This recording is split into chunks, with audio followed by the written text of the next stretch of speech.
हरियापुर नाम के एक छोटे से गांव में रामू काका अपनी छोटी सी बेटी गुड़िया के साथ रहते थे। गांव में उनका कोई अपना नहीं था। गुड़िया की मां का देहांत कई साल पहले हो चुका था और तब से रामू काका ही माँ बाप दोनों बनकर उसे पाल रहे थे। रामू काका का एक छोटा सा मटन करी का ठेला था। अगली सुबह रामू काका अपना छोटा सा ठेला लेकर हमेशा की तरह चौराहे पर पहुंच गए। ठंडी हवा चल रही थी और आसमान में हल्की धूप फैली थी। रामू काका मन ही मन सोच रहे थे, हे भगवान, अगर आज 2-3 प्लेट मटन करी बिक जाए तो घर का खर्चा चल जाएगा। गुड़िया की किताबें भी लेनी है। तभी एक दुबला पतला फटे कपड़ों में लिपटा छोटा बच्चा उनके ठेले के पास आया। काका, मुझे बहुत ज्यादा भूख लगी है, क्या आप मुझे मटन करी खिला सकते हो? पैसे अभी नहीं हैं। रामू काका ने उसकी हालत देखी, दिल भर आया। उन्हें अपनी ही गुड़िया याद आ गई। अरे बेटा, क्यों नहीं, खाना भूखों का हक है। ये ले, गर्मा गर्म एक प्लेट। वो पूरी प्लेट चुपचाप खा गया और बोला, धन्यवाद काका, भगवान आपको बहुत खुश रखे। कुछ देर बाद दूसरे गांव से एक आदमी आया, लखन। उसके कपड़ों और चाल ढाल से लगता था कि वो थोड़ा संपन्न है। अरे काका, इस उम्र में भी ठेला लगाए हुए हो? क्या बताऊं बेटा, घर में बैठे बैठे मन नहीं लगता, ऊपर से कमाने वाला भी और कोई नहीं। एक ही बेटी है मेरी गुड़िया, बस रोज 2-3 प्लेट बिक जाती हैं तो गुजारा हो जाता है, और मुझे चाहिए भी क्या।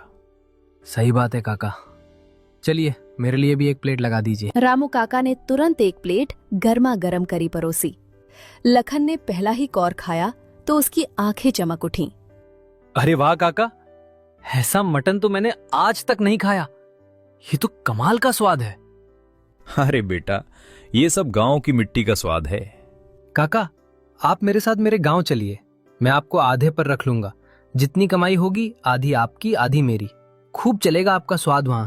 नहीं बेटा, मेरा मन बस इसी गांव में लगता है, मैं कहीं और नहीं जाना चाहता। काका, आपका मन लगता है ये बात सही है, लेकिन आपकी बेटी भी तो है, उसकी शादी, उसका भविष्य, क्या ये 2-3 प्लेट बेचकर उसकी जिंदगी बन पाएगी? रामू काका चुप पड़ गए। लखन की बात दिल में उतरती चली गई। बात तो तू ठीक कह रहा है बेटा। ठीक है, मैं कल से तुम्हारे गांव आ जाऊंगा। लखन चला गया। रामू काका जब घर पहुंचे तो देखा कि गुड़िया चूल्हे के पास बैठी आग जला रही थी।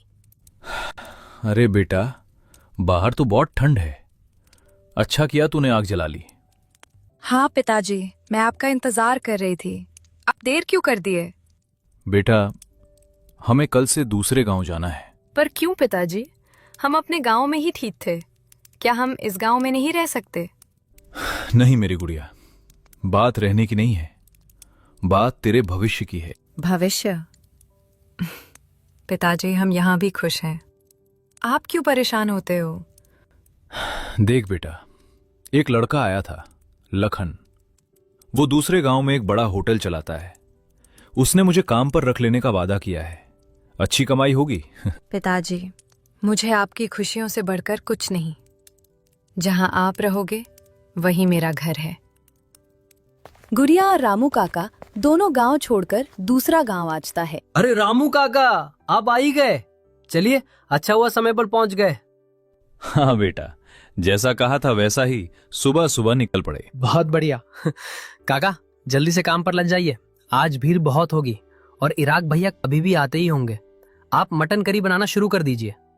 तभी लखन ने गुड़िया की ओर देखा। और बेटी, तुम जरा मेरे घर चली जाओ, जहां भी पूछोगी लखन भैया का घर सब बता देंगे, बड़े आराम से पहुंच जाओगी। वहां भाभी भी है, वे तुम्हें खाना वाना दे देंगी।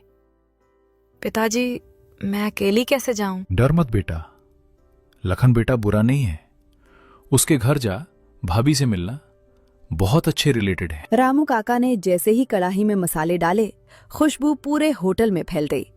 थोड़ी ही देर में पहला ग्राहक तेजी से आया। अरे लखन भैया, ये चाचा को कहां से पकड़ ला है? खुशबू तो ऐसी आ रही है जैसे कहीं दरबार में पक रहा हो। चलो जल्दी से एक प्लेट मटन लगा दो। रामू काका ने फुर्ती से प्लेट तैयार की, करी गर्मा गर्म चावल पर डाली और ग्राहक को बढ़ा दी। अरे वाह काका, ऐसा मटन तो मैंने जिंदगी में कभी नहीं खाया। मुंह में जाते ही पिघल रहा है। ये तो कमाल है। मैंने कहा था ना, काका का हाथ नहीं, जादू है जादू। काका, अब से मैं रोज यहीं खाऊंगा। लखन भैया, आधी दुकान इनको ही दे दो। ग्राहक हाथ जोड़कर बोला। काका, अब से मैं रोज यहीं खाऊंगा लखन भैया, आधी दुकान इनको ही दे दो। धीरे धीरे और लोग भी खुशबू के पीछे पीछे आने लगे। अरे भाई, क्या महक आ रही है, एक प्लेट मेरे लिए भी लगाओ। शाम होते होते कड़ाही लगभग खाली हो चुकी थी। आज का दिन उनके लिए उम्मीद और नई शुरुआत बनकर आया था। दोनों घर चले गए। बेटा लखन, आज की कमाई तो बहुत ही बढ़िया हो गई। ला, मेरे आधे पैसे निकाल दे। वही बात जो तूने कही थी, आधा आधा। ये सुनकर लखन का चेहरा एक पल के लिए उतर गया। मन में सोचने लगा, अरे काका का मटन तो सच में जादू है। अगर आज ही मैंने इन्हें आधे पैसे देने में टालमटोल की तो कहीं ये नाराज होकर वापस अपने गांव ना चले जाएं। काका, मैं तो बस निकाल ही रहा था। आपकी मेहनत है, आपका हक भी है। वो पैसे गिनने लगा, पर उसके हाथ में हल्की कंपकपी थी। भगवान तेरा भला करे बेटा। आज पहली बार ऐसा लग रहा है कि मेरी गुड़िया की जिंदगी संभल जाएगी। काका, कल हमें और भी जल्दी उठना होगा। सुबह सुबह ही मटन बनाना है। आज की तरह अगर भीड़ लगी तो पूरा गांव हमारे होटल की तरफ भागेगा। अगले दिन सुबह सुबह ठंड पहले से भी ज्यादा तेज थी। कड़ाही से उठती भाप और खुशबू पूरे होटल में फैलने लगी। लोग ठंड में कांपते हुए भी गर्मा गर्म मटन करी के लिए लाइन में लगने लगे। अरे भाई जल्दी देना, ठंड में बस काका की मटन करी ही जान बचा सकती है। आज तो और भी ज्यादा खुशबू आ रही है। तभी रोज आने वाला एक खास ग्राहक आया, राहुल। काका, मैं आज फिर आ गया।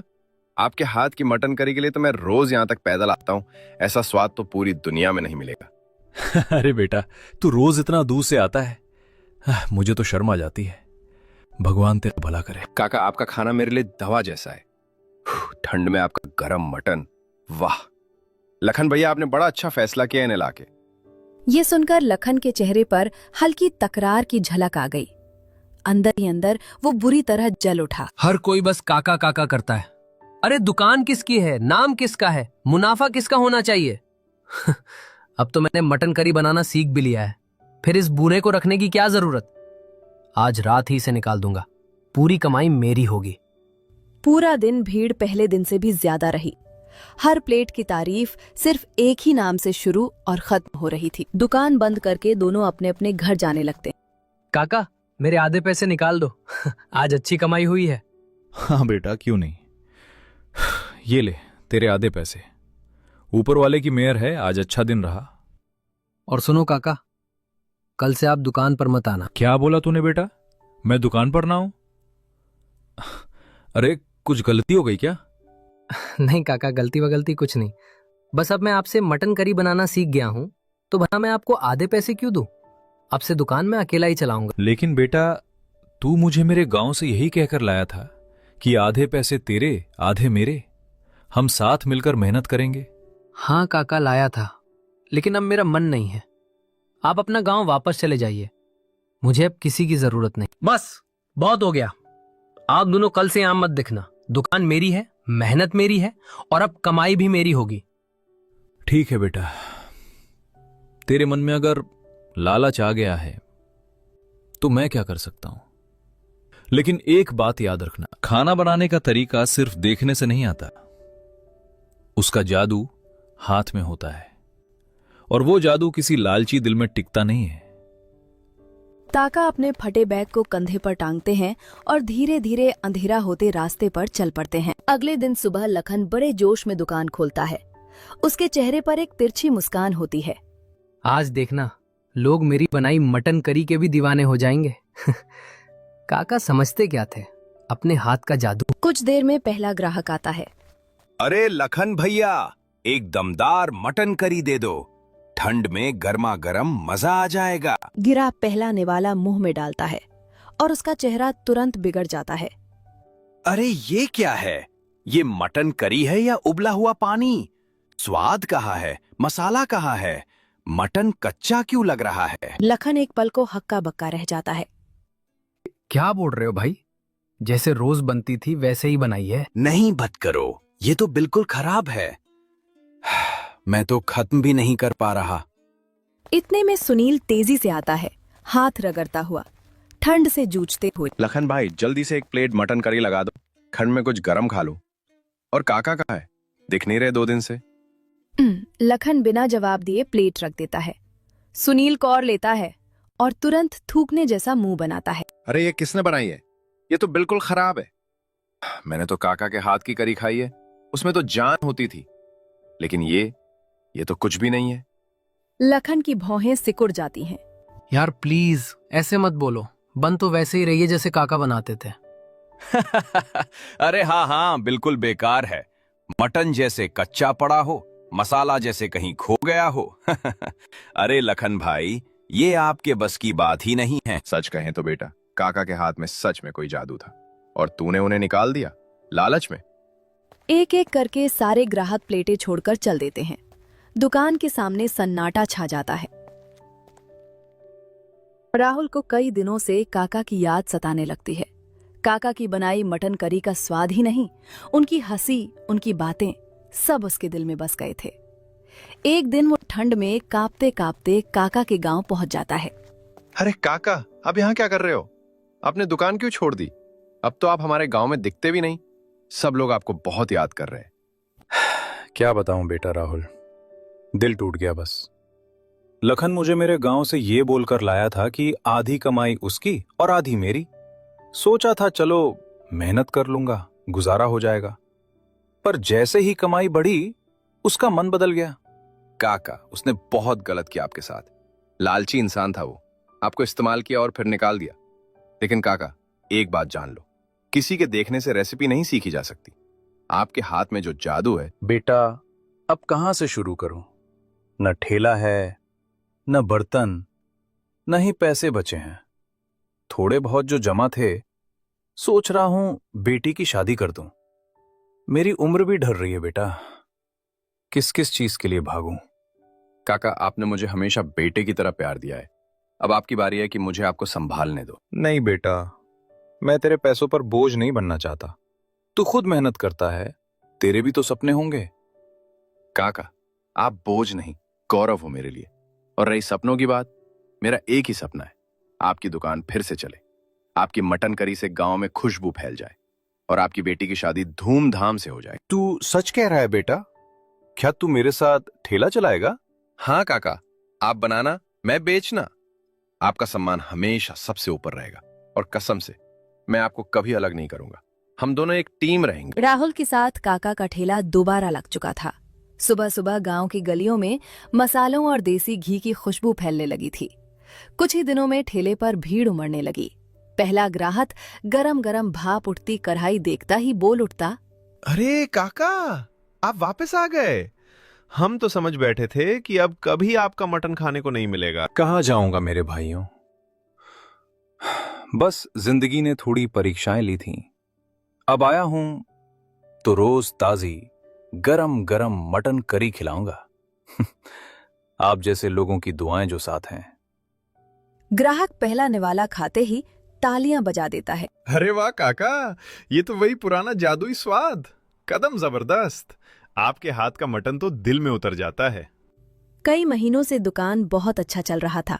राहुल भी काका की तरह प्यार और सफाई से मटन करी बनाना सीख चुका था। काका बिस्तर पर लेटे थे। राहुल घबराकर उनके पास बैठ गया। काका, क्या हुआ? आप ऐसे क्यों लेटे हो? डॉक्टर को बुलाऊं? नहीं बेटा, मुझे लगता है मेरी उम्र का वक्त पूरा हो रहा है। बस कुछ बात मैं तुझसे कहना चाहता हूं। काका, ऐसी बात मत कहिए, आप ठीक हो जाओगे। बताइए क्या कहना है। आपकी हर बात मेरे लिए हुक्म है। राहुल, तेरे ऊपर एक जिम्मेदारी छोड़कर जा रहा हूं।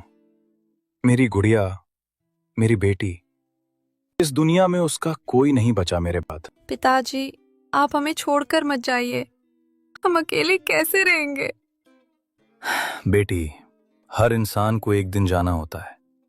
मेरी चिंता सिर्फ तेरी जिंदगी की है। राहुल जैसा लड़का मैंने बहुत कम देखा है। सीधा, मेहनती और दिल का साफ। राहुल बेटा, अगर तुझे मंजूर हो तो तू मेरी बेटी का साथ निभाना। मुझे सुकून मिलेगा कि वो अच्छे हाथों में है। काका, ये तो मेरे लिए सम्मान की बात होगी। मैं वादा करता हूं, मैं गुड़िया का हमेशा ख्याल रखूंगा। उसे कभी अकेला महसूस नहीं होने दूंगा। मैं उसकी जिंदगी भर इज्जत और खुशी दूंगा। कुछ देर बाद काका आंखें बंद करते हैं, शांत भाव से, बिना किसी दर्द के अपनों के बीच अंतिम सांस लेते हैं। कुछ समय बाद राहुल और गुड़िया की सादगी भरी शादी होती है। शादी के बाद दोनों मिलकर फिर से काका